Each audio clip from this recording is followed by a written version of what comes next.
The floor is yours. I mean, we have an expert panel here from different perspectives, and your chance to fire off any questions to the panel. Peter Pan. Thank you, Mr. Chairman. Is there a mic? Yep. Yes, sir.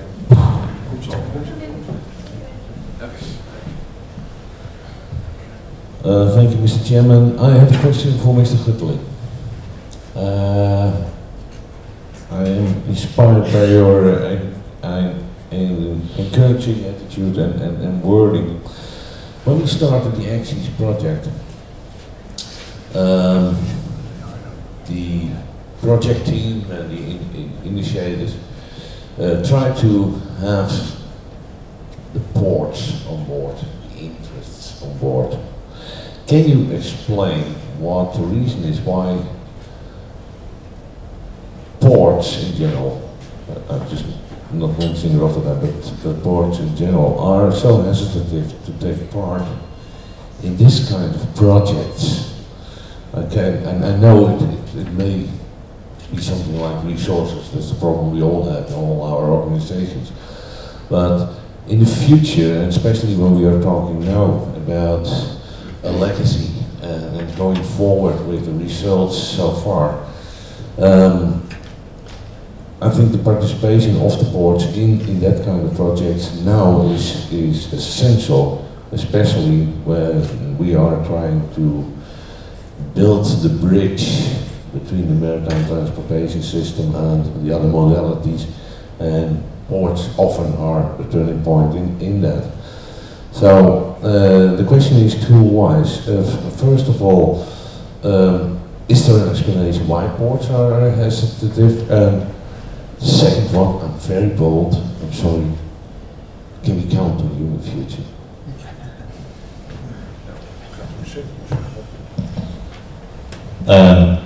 Well, to be clear, I think all ports are interested in their own port areas, of course. That is their main concern. The general, all the general business related to navigation outside their port areas is of course of interest to them, but they are mainly concerned with the navigation within their ports, which is pretty much already taken care of by piloted services, electronic backup systems, VTS services, and so on. As a Port of Rotterdam, we have a special interest in the navigation also of the deep drafted approach channels.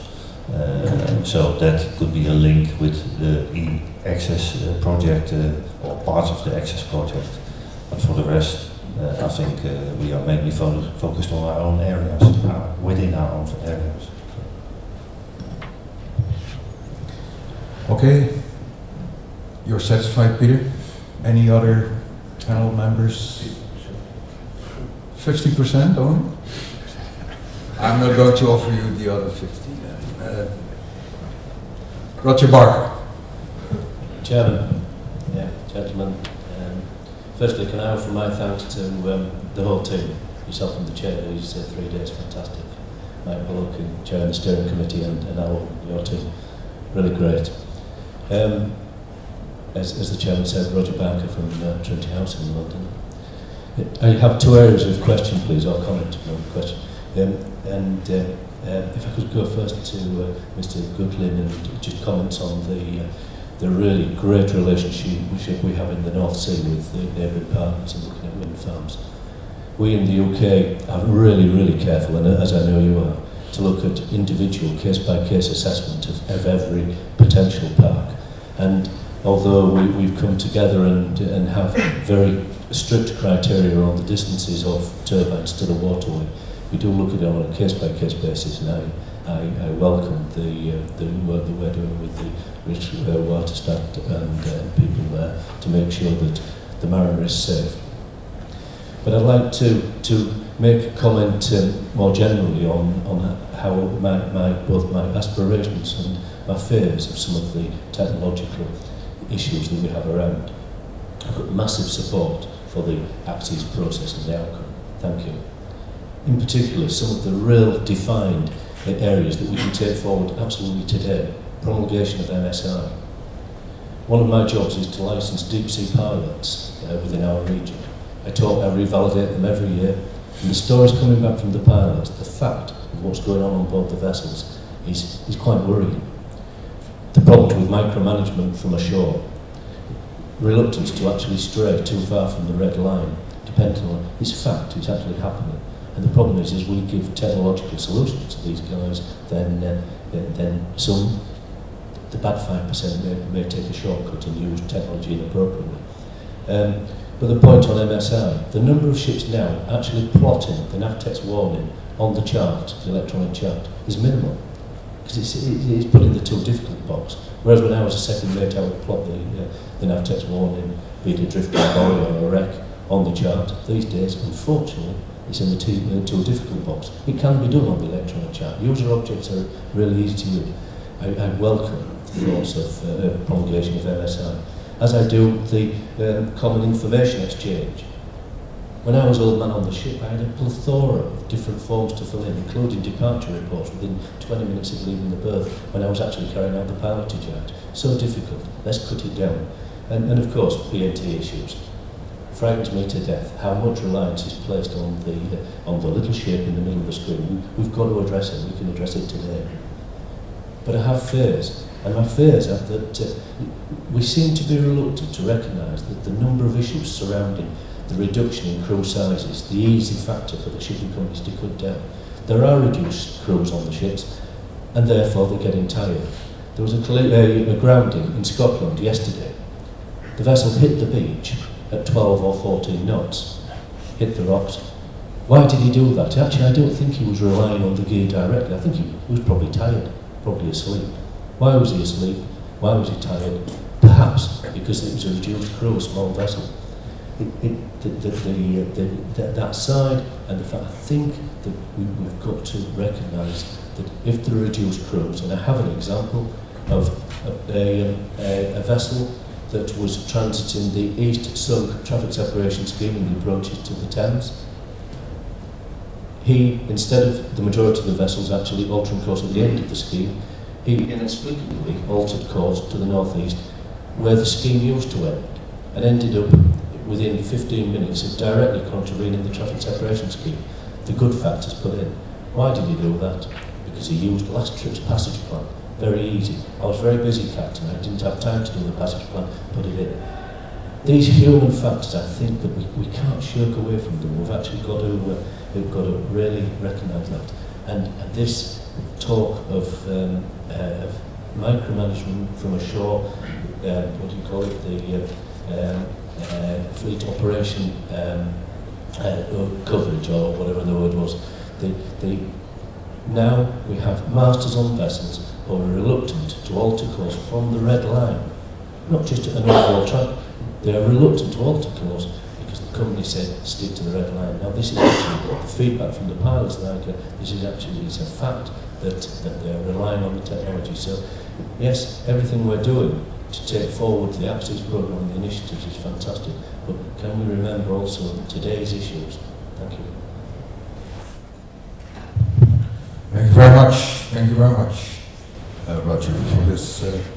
Any of the panelists wanted to comment, or I knew you. I knew it. Don't let me down. Your remark on the crew, the quantity of crew on board, and the fatigue which you refer to, is really something right of our heart, because it's playing an important role on accidents in shipping, I'm sure. And what we like to gain here in the ACCSEAS conference is avoiding accidents. We cannot compensate everything with electronics and solutions. There remains a human factor and a human action on board. And the mistakes are being made by people on the bridge who are sometimes not competent, who are sometimes not well rested.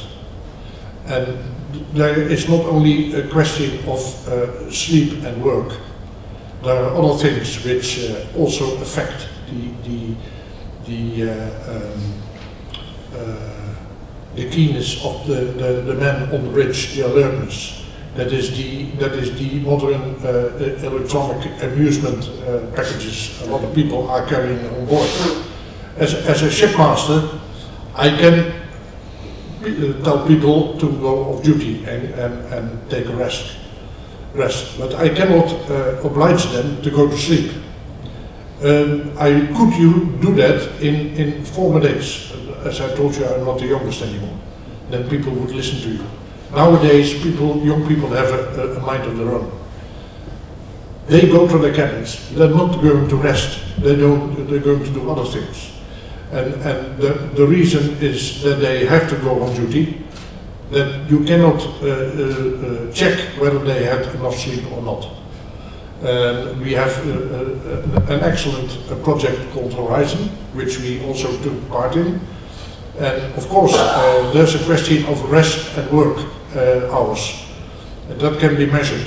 But you cannot look into people whether they really rest and sleep or not. And these people you're getting on the bridge, and as a captain you cannot be on the bridge for 24 hours. And that is really for a lot of my colleagues who are sailing around now a very big concern. They have to trust people, because a lot of captains nowadays have to do their own duty as well, of 8 hours. They have no supervising function anymore. So they have to take their rest as well, because they have to do 8 hours duty on the bridge. And they cannot go after people to go and rest and be fresh on the bridge. And this is really a very big concern which we should look at. And this is also, we work a lot in Brussels with the European Commission. The quality and the number of crew on board ships should be very carefully watched. This has to do with safety. Not only safety of navigation, also health of people. And you see the consequences, Mr. Huisman just explained, what can happen if the people are not competent or not well rested. And we can only wait for more accidents in the future. So thank you very much for mentioning this. Thank you very much. Thank you very much, Fred. I knew you would take your chance of saying something like this. Can I Roger again? Yeah. Yeah, can I just briefly respond, because thanks very much indeed. I suppose what I want to be very careful to do, discussing over the last couple of days, is to avoid negativity. I'm really not negative to the possibilities. What I just want to ensure, that my final comment is that when we're thinking the technological solutions, we've got to remember that 5% of the guys out there that might not use them appropriately, and just focus and remember that. I really appreciate the response. Thank you. Okay. Thank you very much. You can compensate some of it, what I said, with electronic means. And I think the ACCSEAS and e-navigation can do a lot, but you cannot compensate it all. The human factor will always remain, until we have the unmanned ships. Yeah. Or other means to keep people awake without fatigue. Next in line? Yeah, I'm doing courses in human resource management. Could you speak up, actually? Yeah. My question is, one of the things that is mentioned maybe a few times during this conference is we need to keep the navigator in the loop. But my question is, not during this conference, but in the future, what are you, or what are we going to do to keep the navigator in the loop? Okay. Okay, so maybe a bottom line question. What is going to happen to make sure that the navigator keeps in the loop? That's yeah. correct. Stays in the loop where he, well, those are my words, where he should be. Alvin? Yeah, thank you.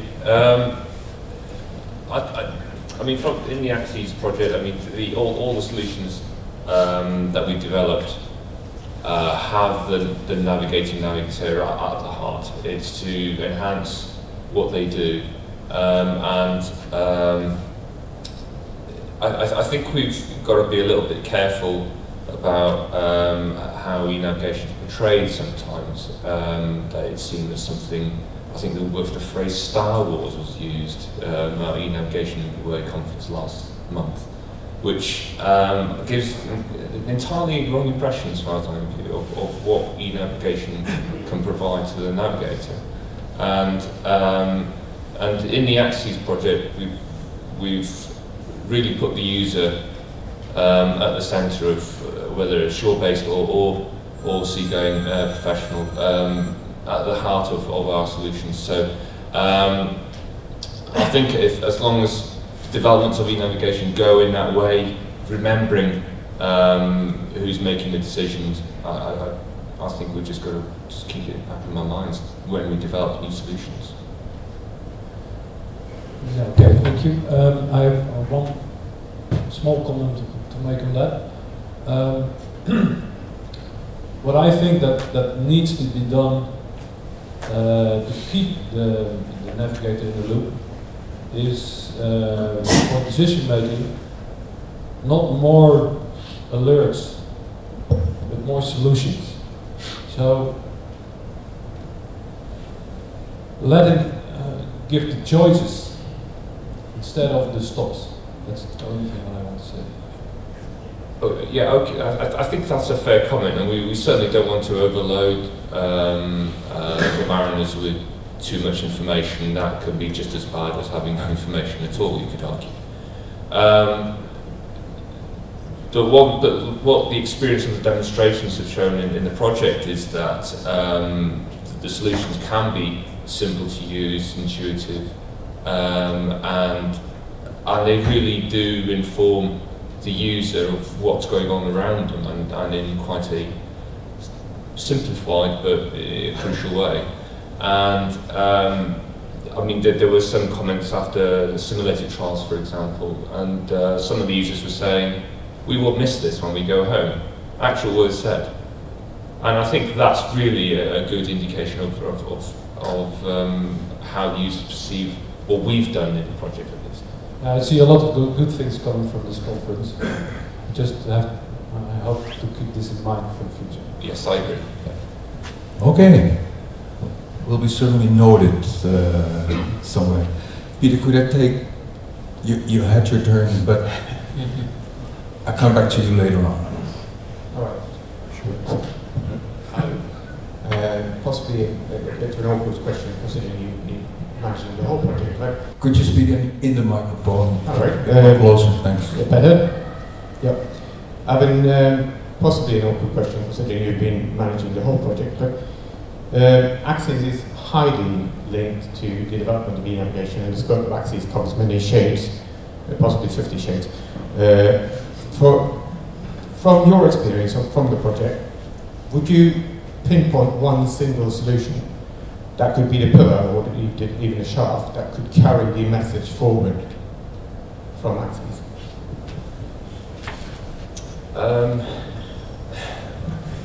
Tough one. Crikey. That's thank you, Anders. I think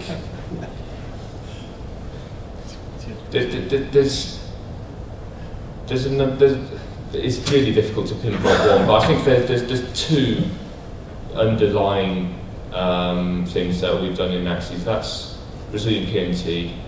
That underpins e-navigation throughout. There's very little information that isn't geo-referenced in some way in e-navigation. We need to remember that, and the ships need to know where they are, and we need to know reliably where they are. So I think that's certainly one of them. And I think the other is the maritime cloud. I think all the other services hang off that. The maritime cloud gives you the ability to share the information between all the actors in the maritime space. So without the services, the maritime cloud is just the cloud. It needs all the other services like MSI, route exchange, and all the other things. So I think that's the best I could answer that question, because I don't think there is one solution, and I think it is a combination of several very good solutions, and that's what ACCSEAS has shown. Thank you, Alan. I think you did your very best, but Francis, yes? No, it's just to supplement. I'm not responsible for ACCSEAS at all. But it's just to supplement. I also think the maritime cloud is extremely important because you need this communication platform to bring the services to the mariner. So that's very, very important, and we look forward in IALA to support that and create some kind of group to look at that. And I was very happy, as I told you, to be in Korea for the global test bed set up there, and listen to the Korean presentations, because they are now also building on the maritime cloud, and that's really interesting because then it's global. And I know from Korea that they have put aside, I think, $100 million.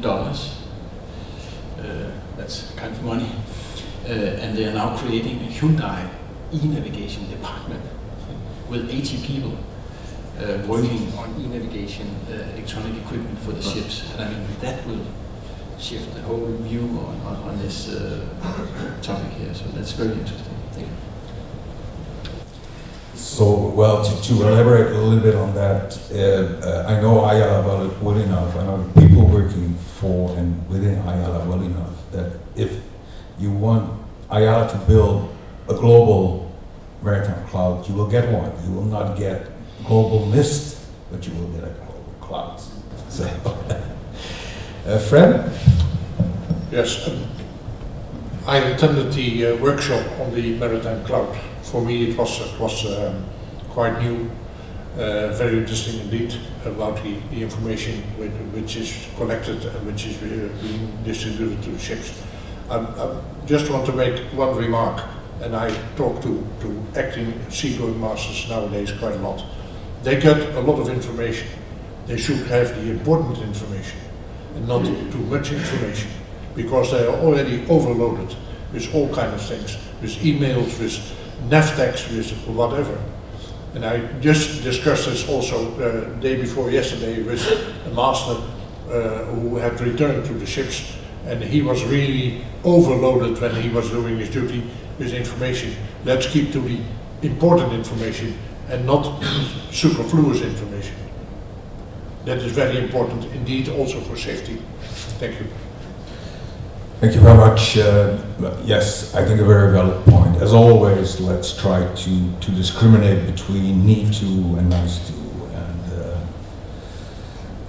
And Mr. Van Buren over there, I won't forget you, please. Yes, I would like to ask something about ACCSEAS also. Actually, ACCSEAS satisfied my expectations, and I'm really happy to say that, because in the beginning I was a little bit skeptic about it. I was asked also to join as a representative of the Rotterdam pilots and do some kind of projecting within ACCSEAS, but I thought, oh no, not another European project again, ending up with a lot of results, and after that nothing is happening. But you made a lot of solutions become available, and but still the feeling is that we are going to make a lot of recommendations. We're going to IALA, we're going to IMO, we're going to the EU, but that's a long way forward, that's a long way to go. And I know that your task is, as a working group of e-navigation, you should give advice and give the results. But there is more. There's more coming out of ACCSEAS, and I have the feeling that that will stay behind. That will stay there. We have nice solutions, but implementations, oh well, somewhere in 2020. And I think that's a big disadvantage of the approach that we take. Is there no initiative within the ACCSEAS group that people say, hey, look, We've got solutions that can be implemented right now, and these solutions, they are so good. They are part of e-navigation. We go for it. Is there any member state here that says, okay, I take the lead, I will have a look if I can put that in ACCSEAS, and if I can put that in working groups of e-navigation, I can bring that forward? I don't know. As an end user, and I think there are not many end users here in the room, I just want a solution that can be implemented. And until now, I only hear that we bring it forward to IALA, and with good intentions, I believe that, but can it go faster, more quick? That's my question. Okay, very clear. Well, actually, maybe the only reason I made it to the end of the conference is because I'm unlike you, much more optimistic. I get a feeling that I can be much more optimistic, but earlier today, Peter Paap, in his presentation on legacy and future work, well, certainly not pointed all the future work into direction of IMO IALA. He even gave some examples about very practical follow-ups, which can start, well, yesterday, and as I understand, Peter, some of them started yesterday. So, well, I'm a bit more, not only a bit more optimistic than you are, but I think, well, some answers to your question have already been given. But any? Yes, I'm working now for 15 years or more in assessment, and I've been involved in many projects, and I agree with Wim that we have so many projects which look wonderful and have wonderful results, and they end up in the shelves in Brussels, and nobody looks at them anymore. And there are for millions worth of information and documents, etc., which are never used again. So what can we do? We all agree on it today that ACCSEAS is very worthwhile.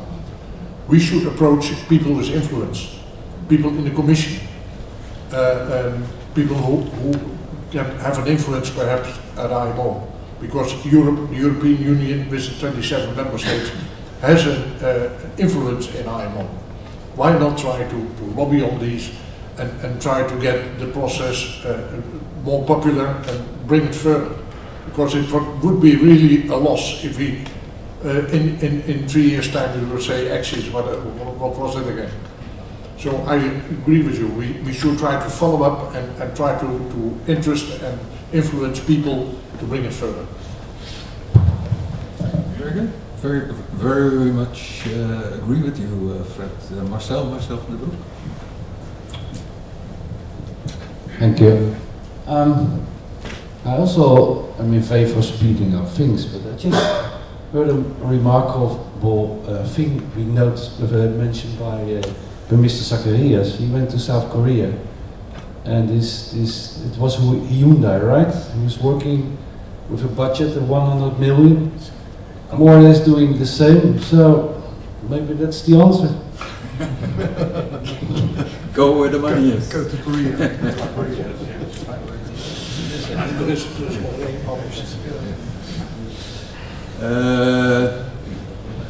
Peter Paap has a question.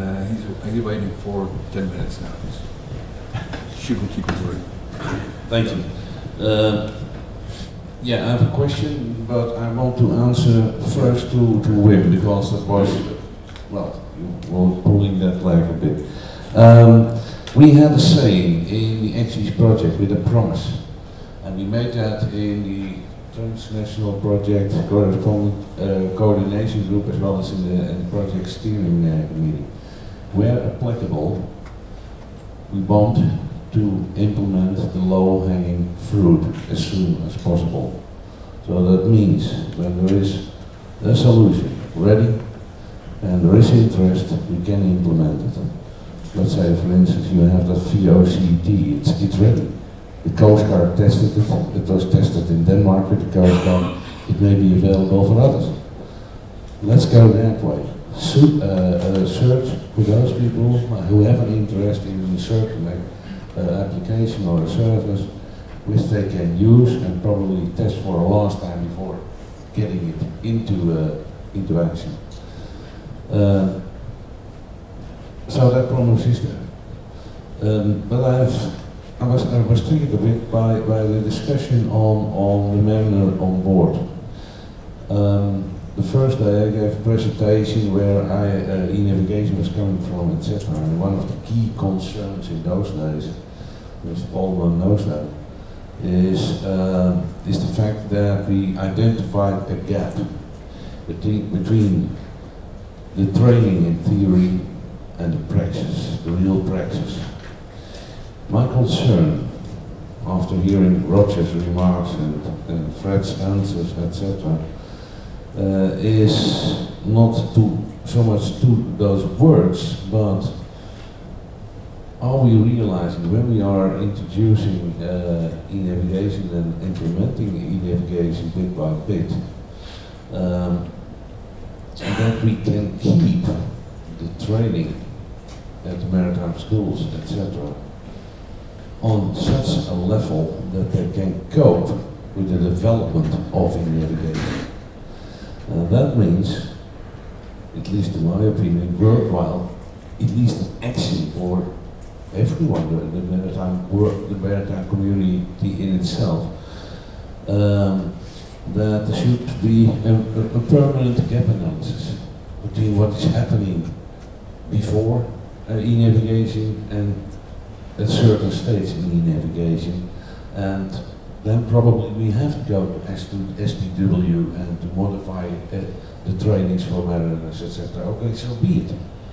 But at least we have to give also the training schools, the training institutes, the opportunity to keep in line with the development of e-navigation. Thank you. And it might be a recommendation of this group. Training and education, of course, is very important.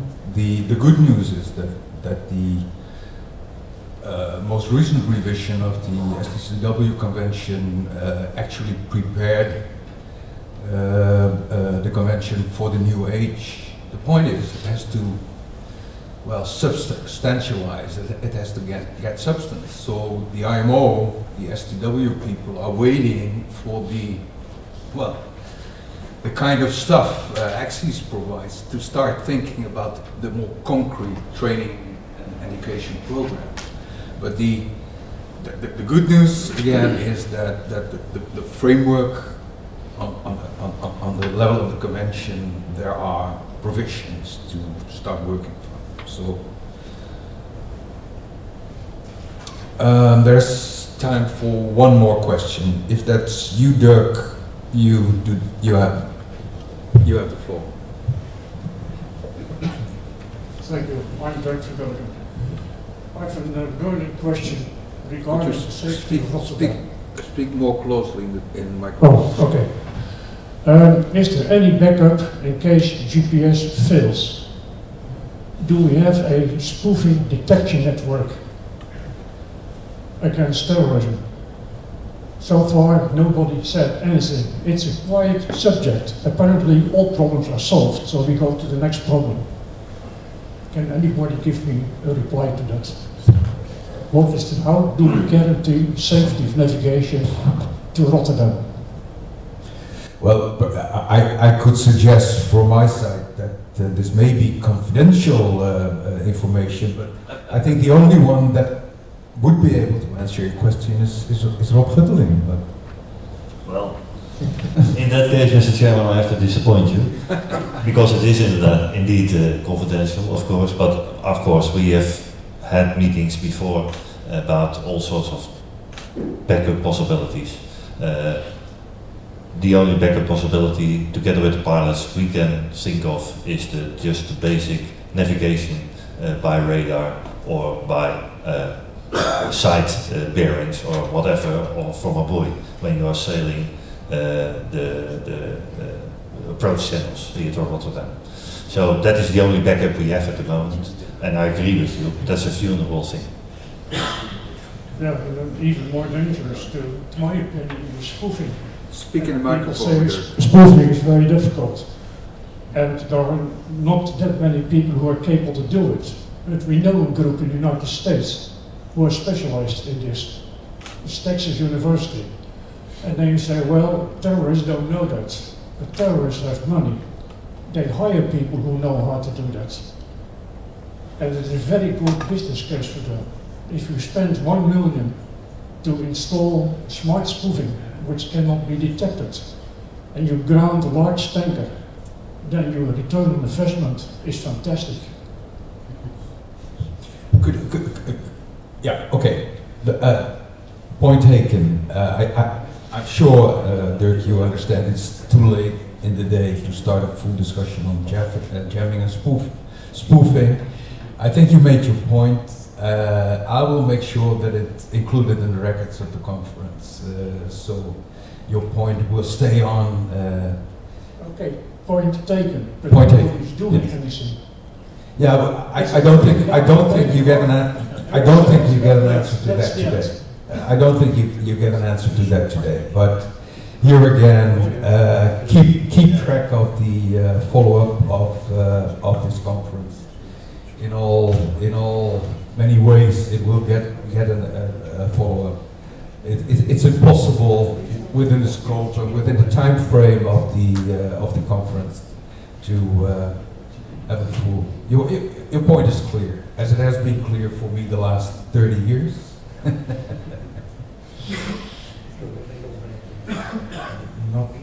Not about spoofing.